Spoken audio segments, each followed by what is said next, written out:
time is it? What time is it? What time is it? Right now! Welcome to Talkin' About Sports, the Carolina's #1 podcast. We're #1 because you make us #1. We're here at our favorite place, the Dilworth Neighborhood Grill. We've got an all-star panel, as always, from ESPN, CBS senior statistician John Tobias, fresh off a whirlwind tour of Utah, Philadelphia covering Utah State, BYU, Temple, and Houston, not to mention going to Europe, Scandinavia, and the subcontinent. John Tobias, JT, glad you're here. And a special guest in studio or at the Dilworth Neighborhood Grill, Charles Arbuckle from ESPNU Radio, Sports USA Radio, former UCLA Bruin, and Colts tight end. Buck, glad you're here. Hey, man, good to be here. Good to see y'all. All right, lots going on. But first, we would like to mention that really some prayers are going out to our friends. I used to work in Las Vegas, lived in Las Vegas at the old Sports Radio Network. My good friend Steve Cofield's still out there with ESPN 1100 and ESPN.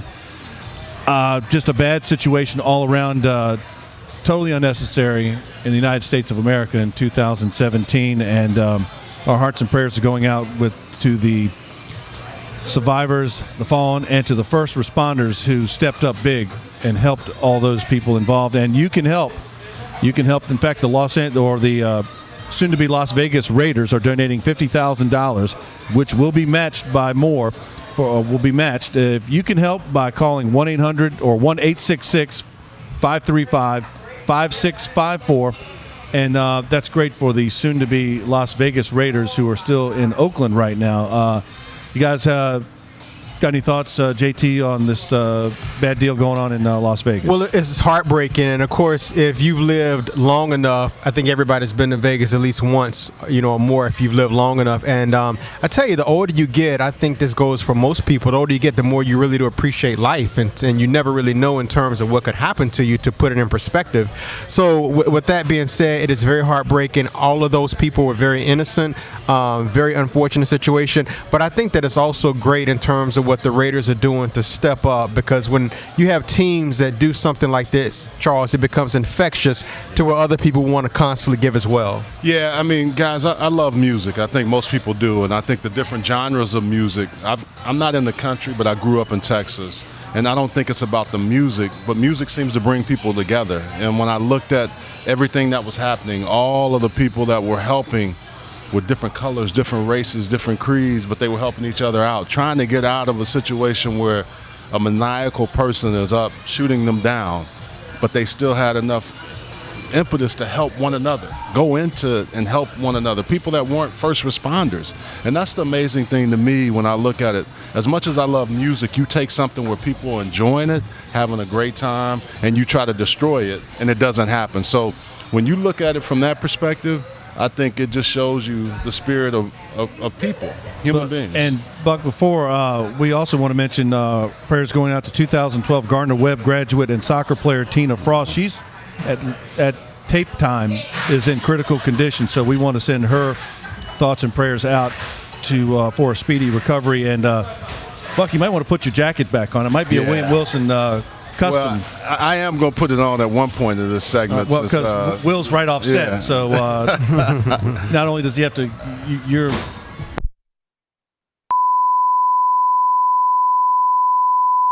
We've had some technical difficulties. I'm not going to confirm or deny it's William Wilson's fault, but we'll be right back. Welcome back to the Dilworth Neighborhood Grill and Talking About Sports. We've had an addition here, not a new den on the side of the house. We've added William Wilson from William Wilson Clothing and the Clother Classic, the owner and founder.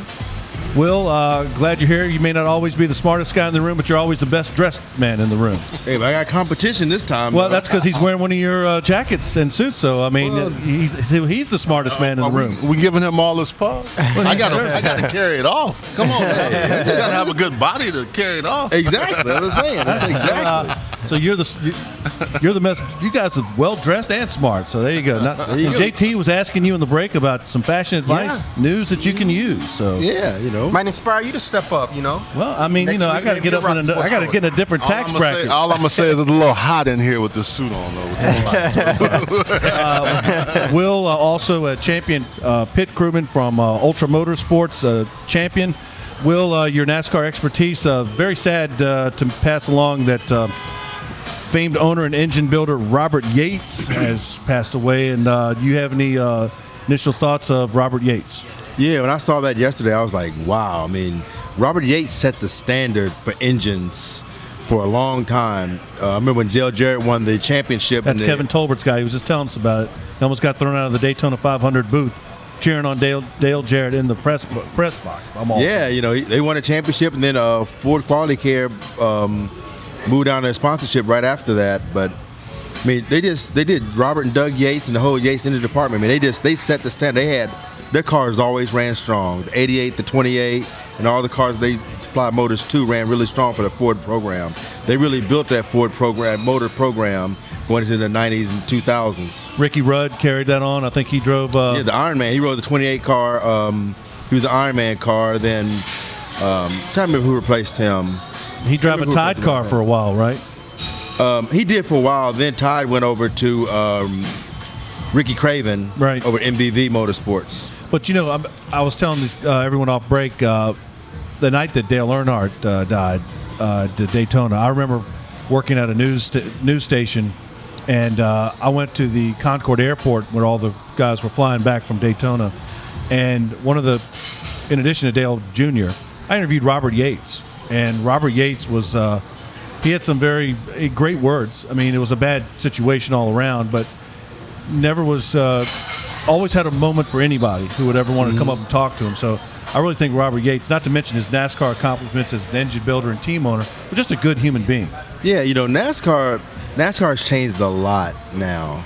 You know, Robert Yates, Dale Jarrett, Dale Earnhardt, Richard Petty, those guys, they came from a true fan love position. They grew up in the sport. They loved the fans because the fans, they felt firsthand the impact that the fans had on the sport. Now it's more about sponsorships and TV deals than necessarily fans. So now, you know, back in those days, you find out Dale Jarrett was going to be at an autograph sign, and you showed up, and they stayed until they signed all the autographs. You know, now you show up, Jimmy Johnson's going to be at his hauler. Everybody shows up 2 days earlier to get one of 50 wristbands. You know, that type of thing. That's not a knock on the drivers. Sponsors pay so much more money now that they basically own these drivers and they own their time. So between testing, all their pre-race stuff they have to do, qualifying, practice, and all these, then all the sponsor commitments they have, you know, they really don't have a lot of time to spend 3 hours doing autograph sessions. Not to mention testing, or they're on the track working with their crews and doing pit stops. Yeah, right? I mean, there's a lot of, you know, we used to have pit practice 3 days a week. Now I think they do it every day. So, but sometimes the driver doesn't necessarily show up for pit practice. What do you think about, before we move on, what do you think about the chase so far? And that big wreck they had last week, no, that pretty much eliminated Kurt from the race. Who you picked, by the way? I think you picked. Well, I didn't pick him. Not to mention that. Not to bring that up. You picked him. I said I hope he was right. I didn't pick him. But I don't think I picked him. But I picked his brother. It was somebody I wanted to. I say until the former champion's eliminated, he's still the champion. Yeah, you know, I would love to have seen him win it, but I mean, I like where it's going. I like the format of it. I think they need more stages. You know, we talked about that before, to make the racing itself more exciting, because the races just aren't exciting like they used to be.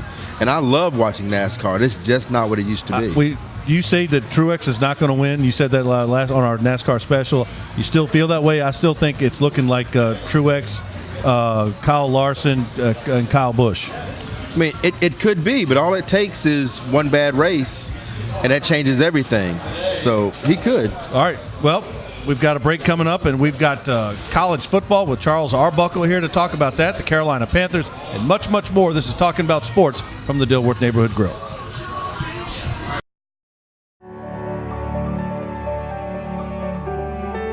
America and the entire racing community has lost a visionary.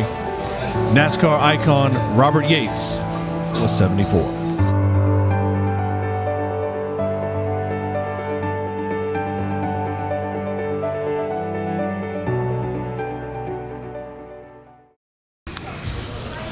Welcome back to Talking About Sports from the Dilworth Neighborhood Grill. John Tobias, William Wilson, Charles Arbuckle, and Charles, Clemson.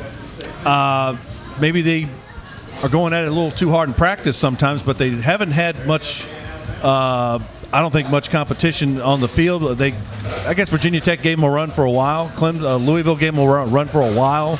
I'll see them in November at NC State. What do you think so far about the Clemson Tigers? You know, I think what they've been able to do defensively is really take a lot of things away from folks. And what's surprising, and not really surprising, if you look at this game this week coming up, Wake Forest is actually better. I worked Wake Forest last week. Yeah, they're better at holding people to negative yards. They're first in the country with tackles for loss with 50. Duke Etchefor 10.5. So I think that surprises a lot of people, but that defensive front for Wake Forest is pretty good. But getting back to Clemson, I think when you look at their defensive linemen, all 4 of them will probably be first-day guys, maybe even first-rounders. And I think that's the one thing where they've hung their hat, and they've said that they're going to be really good on the defensive front. Offensively, what's surprising to me is when I look at Kelly Bryant, he's made some really good plays, but he hasn't had to do much. You know, he's at 66%, but he has 3 touchdowns, 3 interceptions, which is a little bit surprising. I thought they would have even more going into this season with the weapons that they have. Now, they make a lot of big plays on the outside, and they force you in uncomfortable situations when you're on defense. They get after you. And I think that's the one thing with Clemson. They have just really done a nice job of carrying over what they did last year. JT, I think the numbers don't lie. I think they've got first or second best defense with them in Alabama. What surprises me, like I think what Charles is saying, is that their offense has stepped up so far. But I really like Clemson. And I'll use my racing analogy. Kyle Busch is the champ till someone beats him. Clemson's the champs of college football till someone beats them. I don't see any weakness really with Clemson. I think that's one of the things that really makes them really strong. They have 19 sacks. They average almost 4 sacks a game. And I'm really surprised, guys, that they did not leapfrog Alabama in terms of being number 1 ranked in the poll, because they have beaten 3 ranked teams. They've beaten Auburn. They beat Louisville on the road. They beat Virginia Tech on the road in Blacksburg. You know, that's a tough place to play in Lane Stadium. So I am just very surprised, and I just think, in my opinion, to where you have Alabama and Clemson, but then I think that you have like a pretty steep drop-off after that. I think Oklahoma's good, Penn State good, but when you look at offense and defense across the board, I just think that Clemson is just really, really superior. Well, Will, Reggie Walker may say that Penn State should be in that top 3, but you're going to take up, I would imagine, for the SEC with your Arkansas Razorbacks, I would imagine. Yeah, I mean, maybe not Arkansas, but the SEC. Well, you got to look at this. You're looking at pedigree versus potential. You know, Alabama's been doing it for a long time. Clemson's really been relevant the last three years. So when you look at, if I had to take a chance of who's going to sustain it longer, you know, I would probably always go with Alabama, even though I can't stand the University of Alabama. But sounds personal. Well, it is. I think they're the dregs of society. But they're an SEC school, so I'll pull for them anytime they play a non-SEC school. But I just think at the end of the day, when you look at the pedigree of what Alabama's done for so long, and they haven't necessarily dropped off. Clemson has really kind of come up to Alabama, versus Alabama dropping down to Clemson. Yeah, but one thing to that though too, I think we don't give enough credit to Taj Boyd, because it hadn't just happened with Clemson. Remember, they would struggle and they would have a game where you would say, but the last few years, especially with Taj Boyd before he left, that's when they really start getting on the scene. I remember watching them get blown out by West Virginia, I think.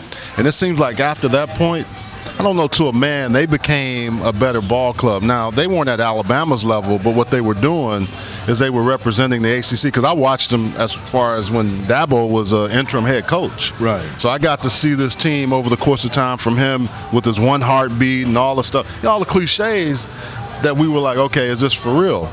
But they started competing and recruiting and getting defensive linemen like Alabama or any SEC school, and I think that's when you can when you can do that against Florida State and these other teams in the conference and outside the conference, I think that's where you're starting to see them really take that next step. Yeah, absolutely. I fully agree with that. I think what happens, Clemson was always kind of on the precipice of doing something. They were almost like they were perpetually at the fork in the road. They could either be really great or they could just be extremely mediocre. But they always stayed at the fork. They never made a commit. I think Dabo brought something that those guys bought into. Yeah. And they bought into that system, like I said, the one heartbeat. Cliches become cliches for a reason. They stand the test of time. Right. And so Dabo took a bunch of guys that really didn't have that identity, didn't have that pedigree of being great, and he let them say, almost like, why not now? Why not you? We do this together, we can do anything. Right, and I guess to put the bow on it, I agree with everything that you guys are saying, and I guess to put in perspective, I'm actually surprised, and I may get run out by guys from Greenville and people in Clemson, but I'm really surprised that Clemson has really done this well so far. Deshaun Watson is one of the most prolific players that we have seen in a very long time. Mike Williams was a top 10 pick. Ben Boulware, even though he's not playing right now, was a very great college linebacker. So to lose all those three prominent guys and still be 5-0 and arguably the best team in the country, just like you all said, I think it speaks volumes from Dabo Sweeney to Taj Boyd. It's more or less like a trickle-down effect, in my opinion. Now, they have a Wake Forest ball club that I saw last week that really gave Florida State all they can, and I thought Wake should have had that game. Wake had that game. It was right there for the taking. They were leading the game for the most of it. Florida State got one late. They tied it, and I think Dave Clawson got tight in the fourth quarter with less than a minute. He ran the ball. Granted, he was in his own 10-15-yard line. He didn't want to risk anything and then give Florida State a short field, but he ended up running it on first and second down, throwing it, kind of a risky throw on third down, went out of bounds. He had to punt. Not a good punt. Florida State gets it inside the 50-yard line, and their kicker, Aguayo, had already hit a 51-yard field goal earlier in the day.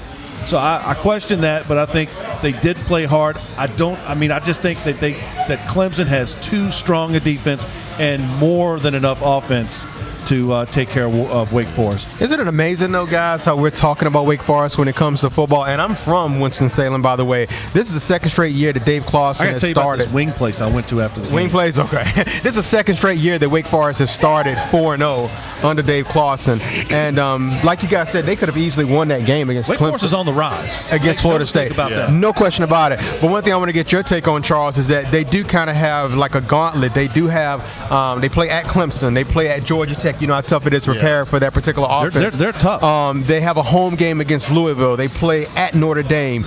Those are tough ball games. Yeah, they are. And I think the one thing, and you're talking about, what you have to do is take it one game at a time. If I look at Wake Forest, John Walford is playing pretty well. He's doing a nice job. But when you are getting ready to go through whatever gauntlet you're going to go through, you can't think about it. It's just really one play, and what am I going to do next? I can't worry so much about the next team. And I think really good teams do a very good job of that. We can talk about Alabama not playing teams of note, but they've taken care of those teams. And if you're a really good ball club, that's what you do. You find a way to win those ball games and make sure that you're in position when you have whoever it is you're playing, that you win that right. game. Yeah, I think Wake Forest, they're almost like the little school that could. Yeah. In that, no disrespect, they're a great academic institution.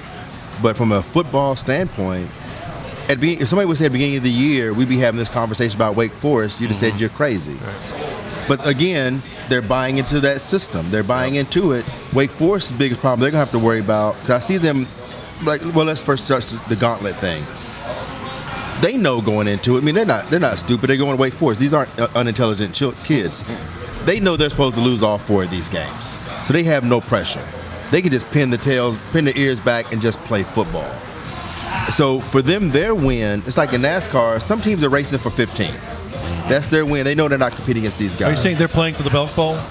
No. What they're doing, they're paying. The Belk Bowl. I love the Belk Bowl. No, Wake Forest is developing who they are. They're in the womb. They're you do a jacket for the Belk Bowl, right? So, what Wake Forest can do, if Wake Forest is competitive going into the third quarter, going into the fourth quarter, they start building some confidence, and they can go into this. They may win 1 or 2 of these games. Yeah. They can win game 3 or game 4. What if they mess around and sneak up? If they're competitive the first one, they start believing in themselves and buying into that system. Preseason, Reggie Walker said, "Watch out for Duke." I said, "Watch out for Wake Forest." You going with the engine that could, Clemson or Wake? I would love to see Wake win it, but Clemson's gonna beat them. I'm just saying. But what Wake Forest got to worry about, if they start getting too good, too consistent, somebody come in and poaching their coach. Yeah, it always happens. All right. Buck, did you see that story where Clemson Stafford helped a victim? They had like a car crash. Yeah. And the team ran over there, and apparently Coach Sweeney knew the people involved, and the team kind of helped them out. Guys swimming across the river to go help. I mean, that's That's unbelievable when you think about The it. alligators and snakes in there. That wouldn't stop you. You would still I do don't it. know. Don't say that I wouldn't. I'm not. Hey, this ain't Arkansas. And I ain't squirrel hunting. I'm not swimming with snakes and alligators either. You got alligators in addition to squirrels out in Arkansas, Will? No, we have alligator. We got cottonmouths and copperheads. That's all you really need. All I know is I'm not swimming around all that. So, cottonmouths, water moccasin. What else do we need here? This is Talking About Sports from the Dilworth Neighborhood Grill. We're talking about sports on AN. We're talking about sports at ADS. I don't know how to say that. We're talking about We're talking about sports in, oh God, I forgot. ADSN. What is it? ADSN. ADSN, okay. We're talking about sports. Talking about sports. We're talking about sports. Talking sports. Talking about sports. We're talking about sports on ADSN. Talking about sports on ADSN.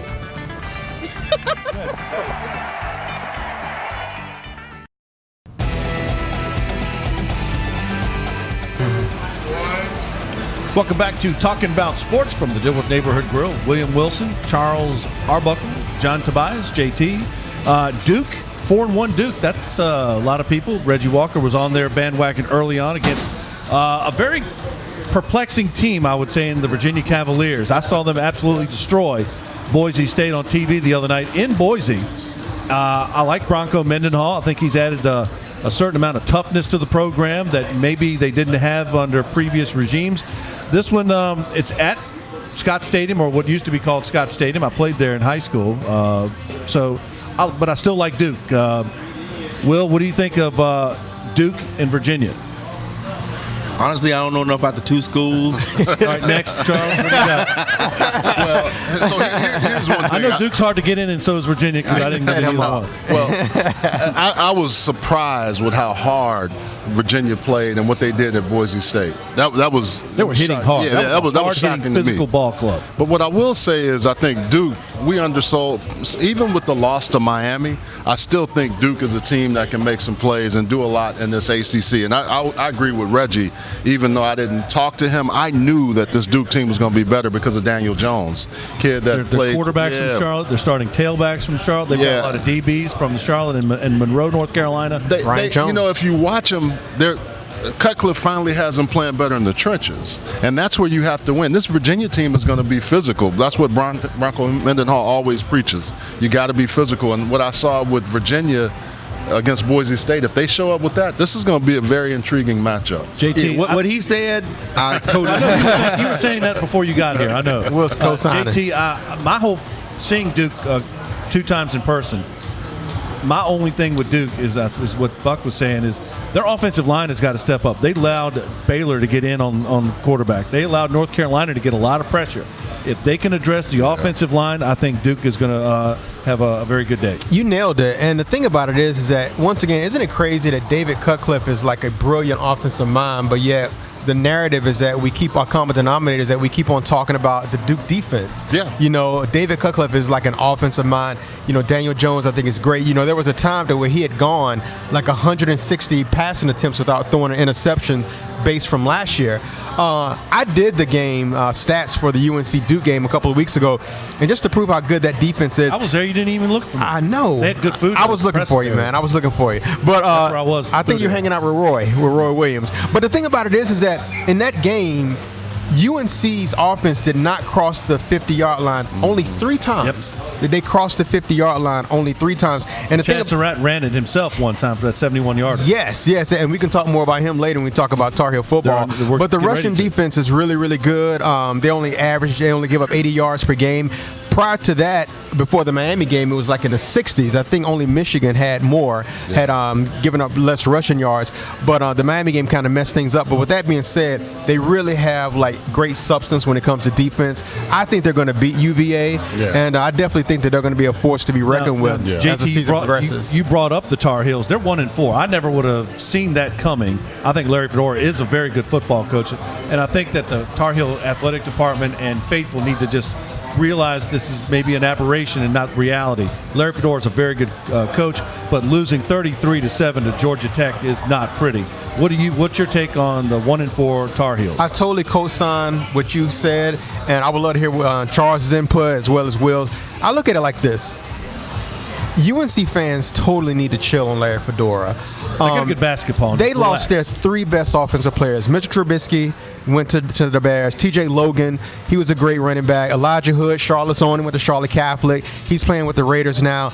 Those are 3 of their best offensive players. And the thing about it is, Larry Fedora took over game right now. They don't have any running game. Larry Fedora took over in 2012. Since 2013. Charles, not only has he never had a losing record, they've been to a bowl game every year since 2013. So even if he has a losing record this year, I think he should totally get a pass, and everybody needs to put it on pause. Well, I don't know if you're going to get that pass, but I do agree with you. The other thing is Gene Chizik being gone. He was a key person in that defense. And defensively, I didn't like what I saw early in the year before they started having guys injured. And I haven't liked how it just seems like something is missing. I know they've got a lot of guys out. They've got a lot of injuries. They've got to figure out ways, though. And this is the one thing that when I look at North Carolina consistently over the last few years, even if you don't have a running game, and they had a great running game, they got away from it. They wanted to get happy with throwing the ball. I think the Surratt kid is a really good player. They missed on Brandon Harris. I didn't believe Brandon Harris was the answer, and they brought him in as a senior graduate transfer.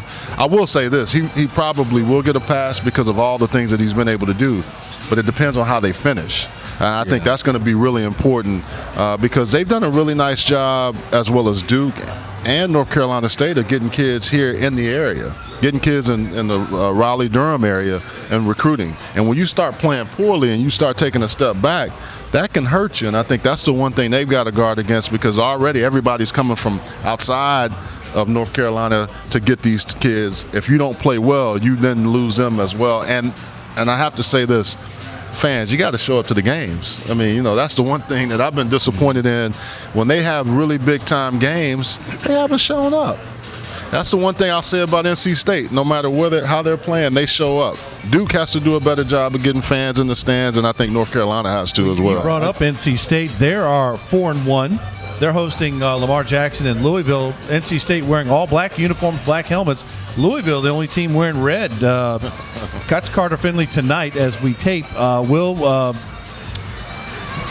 I don't know. I like 4-1 NC State. They only lost to the South Carolina Gamecocks from the SEC.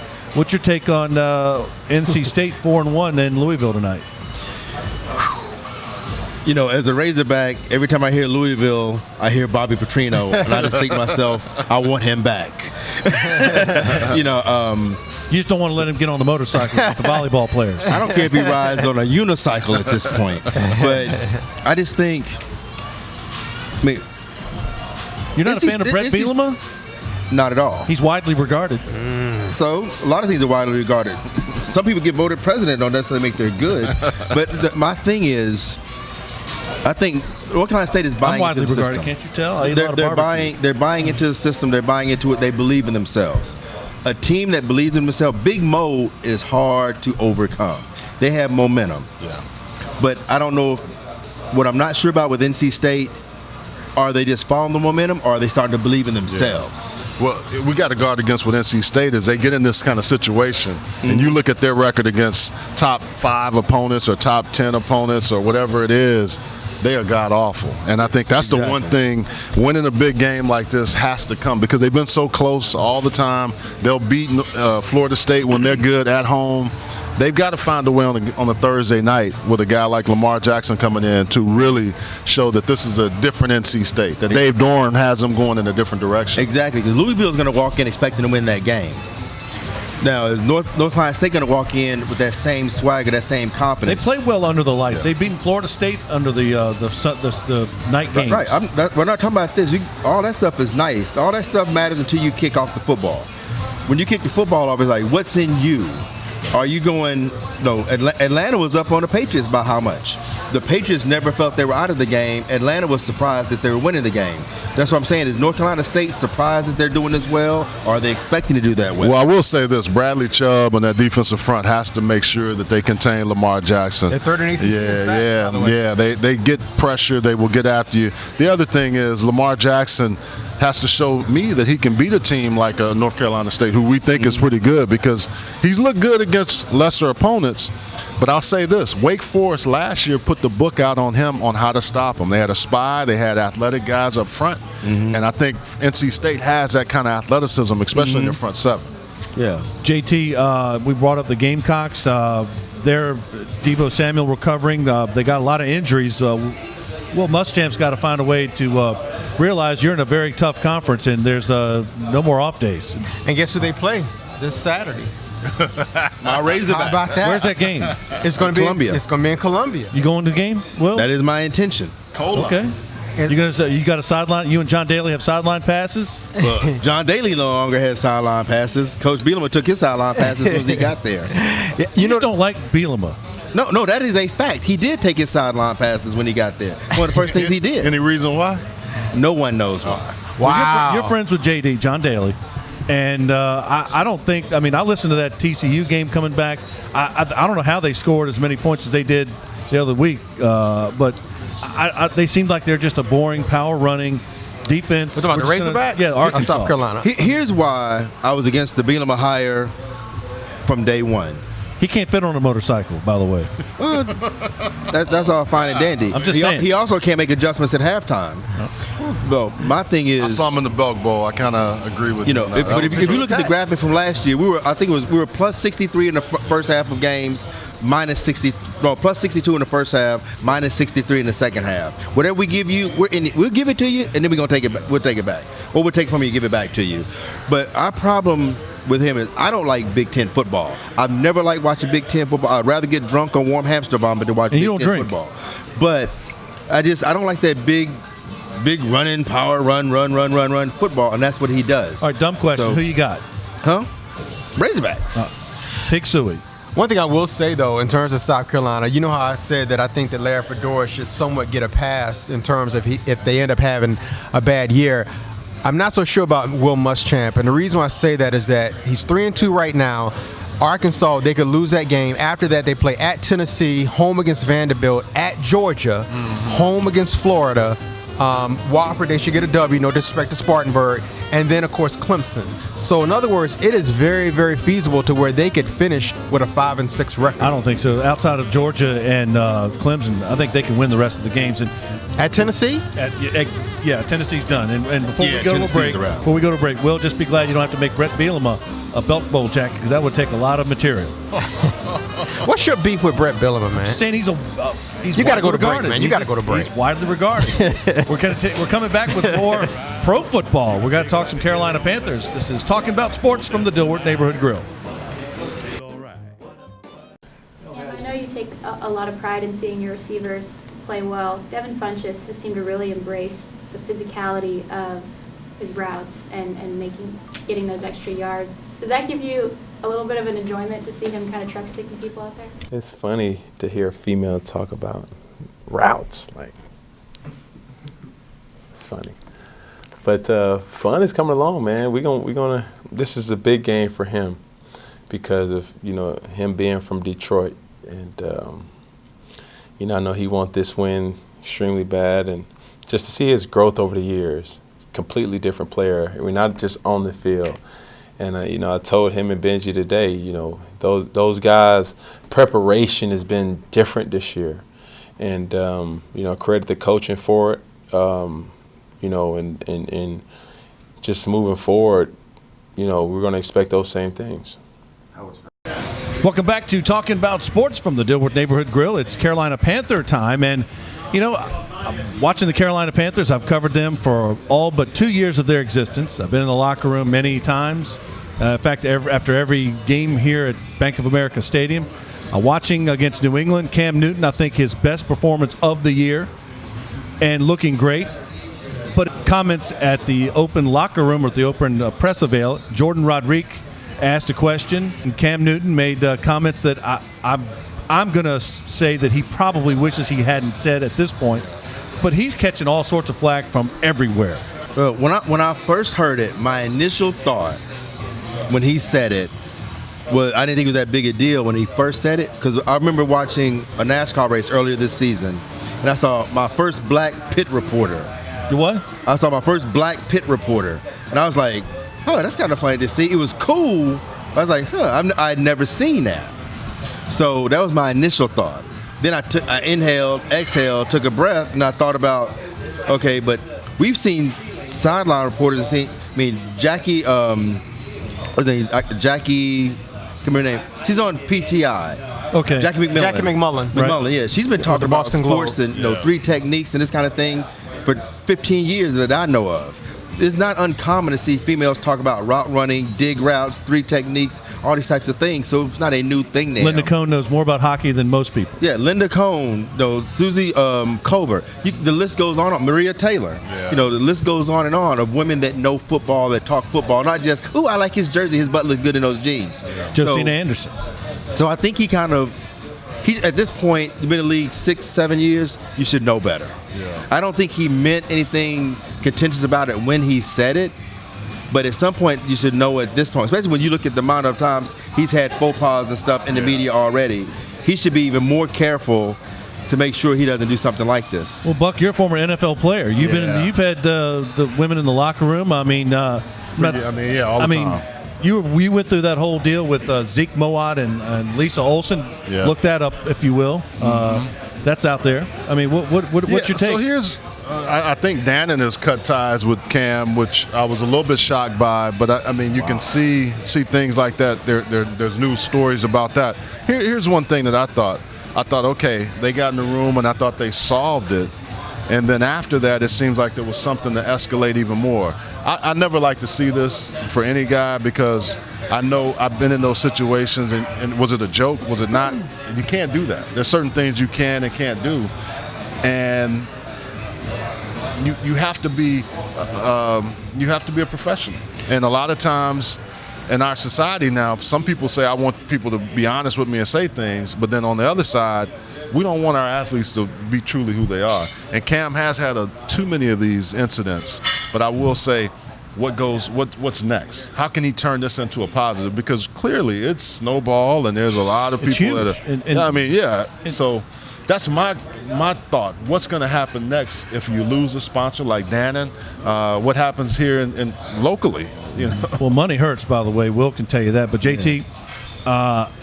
I don't know. I think either Cam had it sent out, he came out, or told Stephen Drummond, the PR director for the Panthers, it may have gotten out. He meant that more towards reporters in general, not so much that she as a female could not understand football, but reporters in general. And believe me, I know a lot of these beat writers. Yeah. Sure. And not many of them do know what Cam's talking about. Kevin, I think if he had said, it's funny to hear reporters talk about routes. When the statement came out later, he meant reporters. Yeah. He meant to say reporters, but he didn't though. Right, but even if he meant report, I'm sorry. Right. No, just say to interject real quick. The one thing I will say is this, and Charles, I would kind of like acquiesce and digress to you by you being a former NFL player and being subjected to the media, is that now in this 24-hour news cycle, it's kind of like a tsunami to where like when something breaks, it's like boom, and then all of a sudden like it's gone. But when it hits, like it really does hit. With that being said, William, I agree with you 100%. You would think that Cam would have had a little bit more self-awareness to where, especially now with everything being so heightened in terms of like inequalities, social injustices, everything is like really heightened right now. So you would have thought that it would have been nice if he would have had more self-awareness. But with that being said, even if he failed that part, it would have been nice if he would have just been contrite and said, you know what? My bad. I should not have done it. Did not come out like that. Apologize. Boom, and just keep it moving. Mm-hmm. But for some reason, it's still lingering. And that's an issue. What I was going to say earlier. Let's say he was talking about the reporters. Mm-hmm. Think about what's actually being said. I didn't mean to insult her as a female. I meant to insult reporters. Just answer the question. Right. Yeah. You've been doing this for 7 years. They're going to ask you, they're not going to always ask you fluff questions. Sometimes they're going to ask you actual technical football questions. Just answer it. Well, what you have to do then, and I think this is Cam moving forward, you need somebody that's helping you and not telling you yes to everything that you do. Mm-hmm. And I know I've been in locker rooms where I, right after, had a terrible game and had people come with microphones, and I knew enough to say, okay, I'm not happy with how I perform, but I'm going to do this. He has to make sure that you have people around you that'll say, hey, you can't do that. Let's work on this, because he's going to be in the public eye now, and you need to make sure that you have somebody that can coach you on this, because it's not easy. To your point, as soon as the game is over, people coming up to you and you're like, whoa. Oh, let me get my bearings about myself. Maybe that's a situation where it's no comment. Let me gather myself. Let me take this time. Buck, are you going to offer Cam your? Can you be an advisor to Cam? For all we know, somebody could come in and say, Cam, this is more than you think. Yeah. I think the team maybe, or some advisor, maybe you could offer him some help to say, come out and maybe address this at the next media availability or after the next game. Right, but the problem is now. Again, we were talking about the world of social media, 24-hour. Cam's got a social media account. The Panthers have a social media account, and they got millions of followers. He could have came on his own page and said, I apologize, this is what I meant, I said this. Yeah. But there's a reporter, one of the beat writers, that tweeted shortly after this, he said, and I'm paraphrasing, but basically what he said was, I spoke to Cam about this afterwards. He said, and I'm not going to say what Cam said because his response to it was worse than the original thing he said. That was Jordan. That was her. She actually said that. Oh, that's what okay. She said that because they tried to talk privately, and she wasn't from what I gathered, paraphrasing, she wasn't satisfied with what they talked about in person, but she didn't want to put that out because she was more focused on getting the story out and doing her job. Right, yeah. All right, so on the field, Buck, Pro Bowl safety Jarius Byrd is shoring up the secondary with Kirk Coleman out for a few weeks. Good move, or has he got anything left? Well, I think it doesn't hurt you. You got to bring in somebody that can help you in that Dante Whitner not available? Well, Ken Houston? Yeah, here's the thing with the Panthers defense. That's not an easy thing to stop the Patriots, and I thought they did a pretty nice job of containing to a certain degree, and they play better offensively. They have to keep scoring points like they are, and with Coleman out, that's going to be a big loss for Coleman's them. Coleman's a very key That is a guy, key person for him. Bird's the nephew of DB coach Richard Rodgers, JT.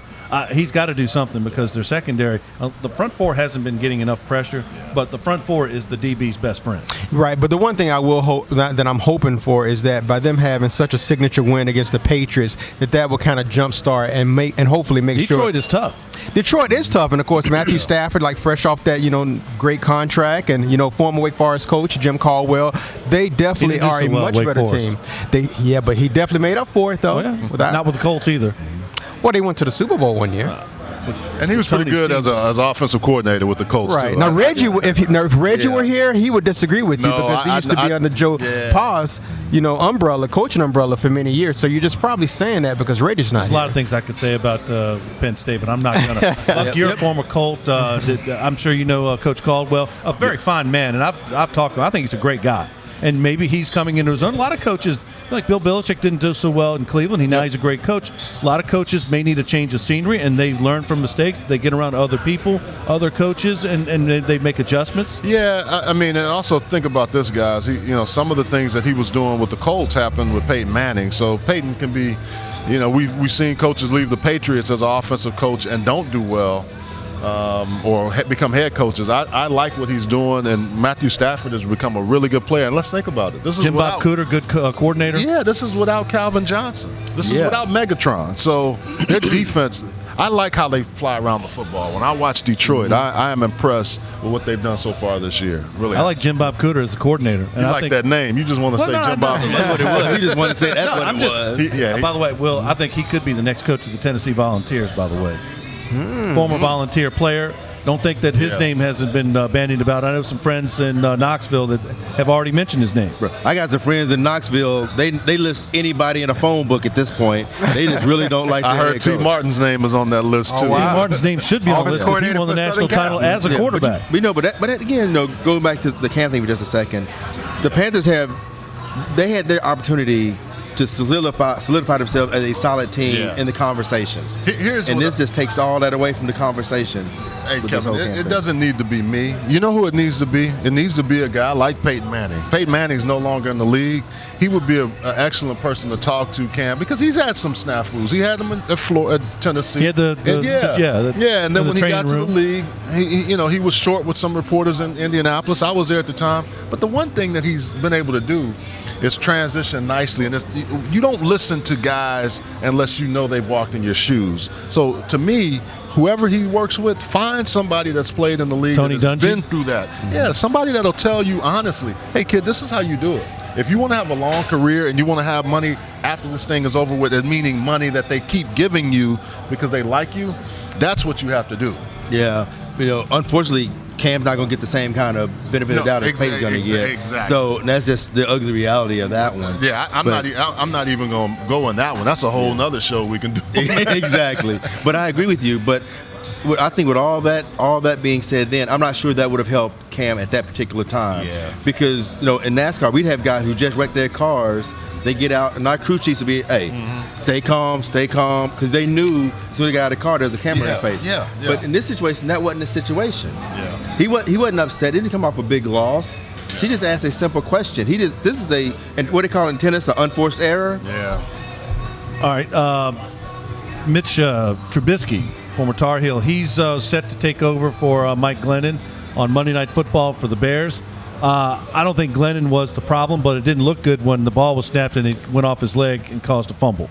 So, JT, what do you think about Mitch Trubisky coming in for Kevin Tolbert's Chicago Bears? See, this is the time where I wish that Reggie was here, because shows like months We and might months have ago. more food to eat after the show. There you go. Months and months ago, he was pretty adamant to where he said that Mitchell Trubisky would probably sit for the whole year. And I said, listen, a quarterback that's been drafted really high, the last time he has sat for an entire season was like Steve McNair. So that was like in like the early to mid 90s. Aaron Rodgers. No, well, the thing is, he had a Hall of Fame quarterback, but right. So I mean, that's a total anomaly. He distanced Chris Chandler. But what I think, 2 years, as a matter of fact, under Chris Chandler. Exactly. Yeah. But the one thing I will say, guys, in terms of Trubisky, is that do you all think, in your opinion, that this is like a knee-jerk reaction since Deshaun Watson is balling out? Exactly. Deshaun Kaiser's getting some run, even though he hasn't performed nearly as well as Deshaun Watson. But you guys think that that's a knee-jerk reaction? I think it's a knee-jerk reaction. I also think Mike Glennon not playing well at all, and I thought he would do better in the job that he was given, or when he was selected to be the starter. I think the big thing with Mitchell Trubisky is when you see these other quarterbacks that or even a Dak Prescott, throw him in the mix, because he wasn't supposed to play. Tony Romo gets hurt. Tony's doing a great job in the booth. But now it's making these people say, look, these guys can play earlier. They may take some lumps, but let them get in and let them play earlier. Right. But where a Dak Prescott, I'm a Cowboys fan, where Dak had been, but Dak was a third-round pick. If he didn't play really great, people go, well, you didn't expect to do Not well. at the Cowboys. Not with the Cowboys. I grew up in Texas, so we can argue that point. If you're a Cowboys quarterback, Tony Romo, when he got there, he was an undrafted free agent. If you don't play well in that position, you go and they drafted him high enough where I think they did see some potential in Dak Prescott. Yeah, I agree. But I'm just saying, but they would give you at least a few games. Trubisky, he came because he's first-round pick. Yeah. Everybody's still surprised, like, why'd you take him that high?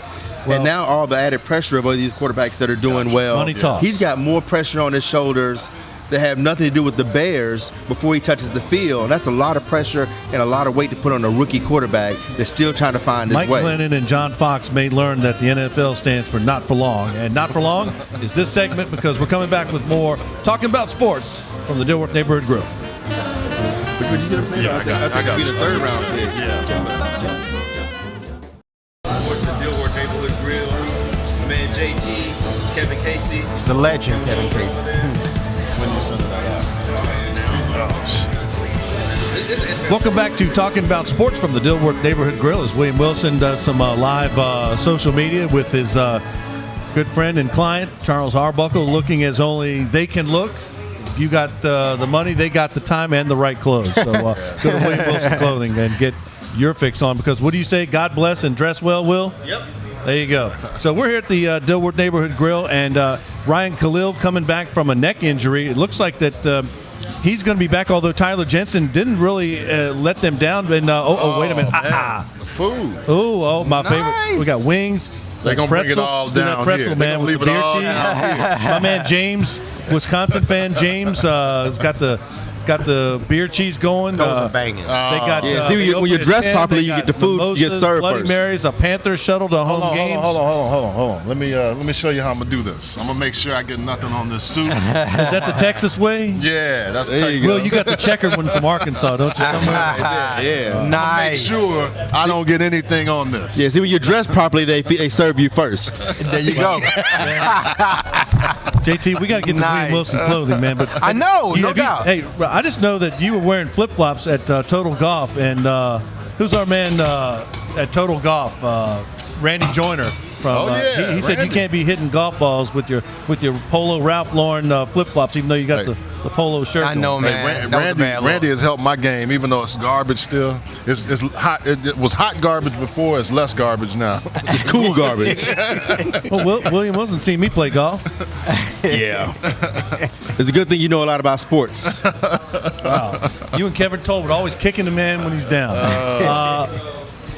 What do you think down the line? Carolina at Detroit. What do you think, Will? I think it'd be good for Carolina to get out of Charlotte, get some of the stuff behind them, give them a chance to focus and re-solidify as a team. They're playing really well on the field. The offense is looking much better. Hopefully Cam that showed up in New England shows up in Detroit as well. The defense, I think, is going to be fine. I think Carolina wins this one. Here's what I want to see more of, and I talked to a bunch of other coaches and guys. Carolina has to make sure that they continue the screen game. That was the thing that I have not seen from them with guys that they have that are explosive. I want to see this again out of Devin Funchess because I've seen flashes of this. I want to see it consistently. But make sure you use all those weapons, Mike Shula, in the best way possible to get those guys out in space. And again, I agree with William. When you go on the road, you get away from some of the distractions. You come together as a team, so hopefully they'll do that. I like Carolina in this game, but I say Detroit is going to be a tough out in their place. Yeah, Charles, I like what you said in terms of incorporating other people into the offense. And it's funny because you have somebody like Greg Olsen, who's Cam's favorite target. He goes down, and then when they play the Patriots, they end up scoring more points than they have all season. So it kind of forces you to go to different players. So I'm with you guys. I think it may be unanimous unless you want to disagree. I definitely think that the Panthers are going to win in a close one. I'd probably say Panthers by 3. I think that Carolina has all the makings of going on a long run, but they have a short week coming up next Thursday against the Eagles. So I don't know. Detroit's a tough ball club. Buck, how do you deal with the short week? Well, I say this. The one thing that concerns me, all the press that's going on the outside, that can sometimes distract you. So hopefully they can play with that and use that to their advantage. I think the guys clearly like Cam. They like him as a teammate. So this is one of those opportunities with them to band together and play as a team. Detroit is going to give them all they have. I'm going to just tell you, watching them on film, they come after you. And their offense is playing a lot better than I thought they would without a guy like Calvin Johnson. Yeah, and I think all right, well, how about them Cowboys, William Wilson? Redskins will not lose this weekend. I'll guarantee that. Great stuff, as always, from the Dilworth Neighborhood Grill. We've got James. Thanks, James. And your Wisconsin Badgers are undefeated. We like these. Love the beer cheese and the pretzel, steak, nachos. William Wilson's got the Arkansas wings over there. For William Wilson. No double dipping. Charles Arbuckle. John Tobias. Where's Reggie Walker somewhere around here? Jeff Taylor, he's at Parts Unknown. I'm Kevin Casey for Kevin Tolbert from the Dilworth Neighborhood Grill. So long for now. All right.